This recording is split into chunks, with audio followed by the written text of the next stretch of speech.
ምግብ መብላት ፈልጋችሁ ርቧችሁ ጠኔ ይዟችሁ ትንሽ ምግብ በልታችሁ ታውቃላችሁ? ለምን እንደዛ ሆነ? ምናልባት ቀድመን ስለበላ አይደለም፣ በፍጹም አይደለም። የተገላቢጦሽ ህግ ስለሆነ ነው። እንደው የሆነ ጊዜ ደክሟችሁ እንተኛ ብላችሁ አቀዳችሁ እንቅልፋችሁ አይመጣ። መተኛት በሌለባችሁ ጠንካራ በሆናችሁበት ሰዓት ግን እንቅልፋችሁ ይመጣል። ለምን? ሪቨርስ ሎው ስለሆነ ነው። ስለዚህ ሀብታም ለመሆን ምን ማድረግ አለብን ትላለህ አንቂያችን? የተገላቢጦሽ ነው። ሀብታም ለመሆን መቼም ሰው መስራት፣ መልፋት፣ መድከም አለበት አይደለም? እናንተ ደግሞ በተገላቢጦሹ ማድረግ ነው። እጅና እግራችሁን እቅፍ አድርጋችሁ ቁጭ፣ ምንም ስራ የሚባል ነገር አለመስራት። ዛ ይሄ ሀብት እየተከታተለ ያላችሁበት ጋሼ ሙሉ ቀንን ቆጥረውት እንዳይሆን እባክህ እናትየዋ ናት እንጂ እኔ በጣም ሞክሬያለሁ፣ ጥሬያለሁ። እሱን እየቆጠሩ መናደድ የለቦትም። በሙሉ ቀን መናደድ ማለት እግር ኳስን በእጅ እንደመጫወት ማለት ነው። ሙሉ ቀን ማለት ማኖ ማለት ነው። ይርሱት። የኔ እንደዚህ ቤት መዳረቅ ሄኒ። አቤት አቤት፣ እዚህ መጣሽ ነው አቤት የምትይው? እንዲህ ስደርቅ አይሰማም እንዴ?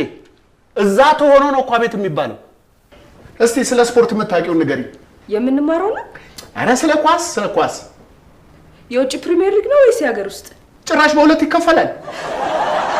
የውጭው ነው ወይስ የሀገር ውስጡ ነው ለማለት ፈልጌ። የሆነውን ይሁን። አንቺ የማን አድናቂ ነሽ ከኳስ ተጫዋች? እኔ ሜሲ አድናቂ ነኝ። የሴት አላልኩሽም እኮ የወንድ እና ሴት ያለሽ እንዴ? መሲ አይደለም እኮ ያልኩት ሜሲ ነው ያልኩት። ሜሲ ምንድን ነው እሱ? እንዴ የምታደንቂውን ተጫዋች አላልከኝም እንዴ? በረኛ ነው ወይስ አጥቂ ነው? እሱማ ጎበዝ አጥቂ ነው። እና አጥቂ ነው የምትወጂው ማለት ነው? ምን ይጠየቃል? ገለታንማ መክሰስ ነው ያለብኝ። ዝም ብላ ነው ያስቀደደች። አቤት የመቼውን? የቅድሙን? ቆይ አንተስ የማን አድናቂ ነህ ከኳስ ተጫዋች? የቶሚ። ማናት እሷ? አረ ወንድ ነው እኮ። ምንድን ነው? እኛ ትምህርት ቤት ኳስ ይዞ የሚመጣልሽ ነው አይደለም። መደቡ ምንድን ነው? በረኛ ነው አጥቂ ነው? ቆይ በቃ በረኛ አይደነቅም ማለት ነው? ካጠብን በኋላ ስናደርቅ ነው የምንወጣው። ስለዚህ በሁለት ቀን ውስጥ ይደርስልናል ማለት ነው። ሁለት ቀን? የምን ሁለት ቀን ነው? እንደውም ቀሪውን ልብስ ይዛችሁ ብትመጡ ኖሮ ይዛችሁ ተመልሳችሁ ትሄዱ ነበረ። ፍጥነት፣ ጥራት፣ ቅልጥፍና ሲባል ሰምታችሁ ታውቁ ይሆን?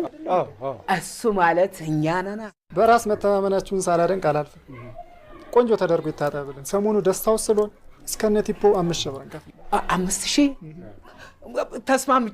ተስማምቻለሁ። እኔ ማነሽ ረዱ ቡና ፍላቸው እስኪ።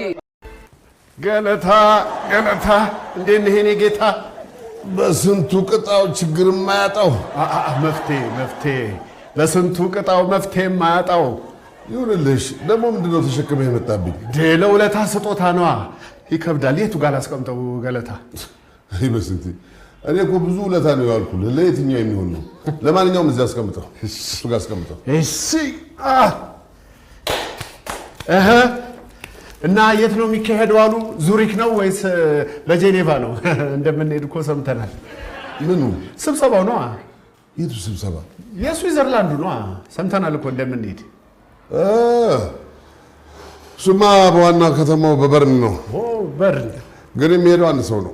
አንድ ሰው ነው። እሱማ አንድ ሰው ነው። እንደምንሄድ ያልኩት እኮ በትህትና ለመናገር ነው እንጂ አውቃለሁ። አንድ ሰው ነው። ያው እኔው ነኝ። ሌላ ማን አለ? በስንቴ አንተማ አትሄድም፣ እኔ ነኝ የሚሄደው። የኔ ስም ነው የተላከው አላሉ እንዴ? ያንተ ስም የተላከው በተጠባባቂነት ነው። ምናልባት እኔ አስቸኳይ ጉዳይ ገጥሞኝ መሄድ ካልቻልኩ ነው እንጂ የሚሄደው እኔ ነኝ። እና ስዊዝ የምትሄደው አንተ እንጂ እኔ አይደለሁም ማለት ነው? ነገርኩህ እኮ በስንቴ። አዎ እኔ ነኝ የሚሄደው። ምናልባት እንደነገርኩ እንደው አስቸኳይ ጉዳይ ገጥሞኝ ካልቀረው በቀር። አስቸኳይ ጉዳይ እንዲገጥም ጸልያለሁ። ይሄን ነገር አልወደድከውም አይደለ? እውነቴን ነው። እንዲህ ሲታይ ያስጠላል። በቃ ልውሰድ። ተው፣ አስቀምጠው። አልወደድከውም። በግድ ለምን ይሆናል? ወድጄዋለሁ አልኩህ። አስቀምጠው። ስላልከፈልክበት ነው እንጂ ብትከፍልበት አትወደውም። ይቅርብህ። ኮች ቆየ እኮ። ሰላም 3 ትውልድ ቀድሞ የነቃው አንቂያችሁ ሰላም እያላችሁ ነው። እንዴት ናችሁ? ያው በስንቴ እንደሚገመተው በረኛ በፍጹም በረኛማ አይሆንም። እኔ የአጥቂ ፊት ነው ያለኝ። ይኸው አጥቂ ታዲያ በጭራሽ ፊትህ ላጥቂ አይሆንም። ቀድሞ ነገር ፊት ምን አገባው? በግራ አይደል እንደምንጫወተው? ግን ስነ ልቦና የሚባል ነገር አለ። አንድ በረኛ ሲያይ አጥቂ ከመሰልከው 80% ስራ ጨርሰዋል ማለት ነው እኮ። ይሁኛ እኔ እኮ የአጥቂ ፊት ነው ያለኝ። ኧረ ተው ገለታ፣ ኧረ ተው ልብ ብለህ ይሄኝ። እኔ የአጥቂ ፊት ነው ያለኝ። ተው በኋላ እንዳይቆጭ። ይሁኝ አጥቂ በስንቴ ወይ አንተ የበረኛ ፊት ነው ያለ። ኧረ በህግ አምላክ ልጄን ይሱን አልሰጥም አልኩ። ምን ተናገር? በዚህ ቆይ እስቲ አንተ እየነቀነቁን ጥሉን ያወርዱብኛል። አንተ ለምን አሰጥም ልጁ? አባዬ ቆይ እስቲ በዚህ አንተ ምን አለ? እየነቀነቁ እንዴ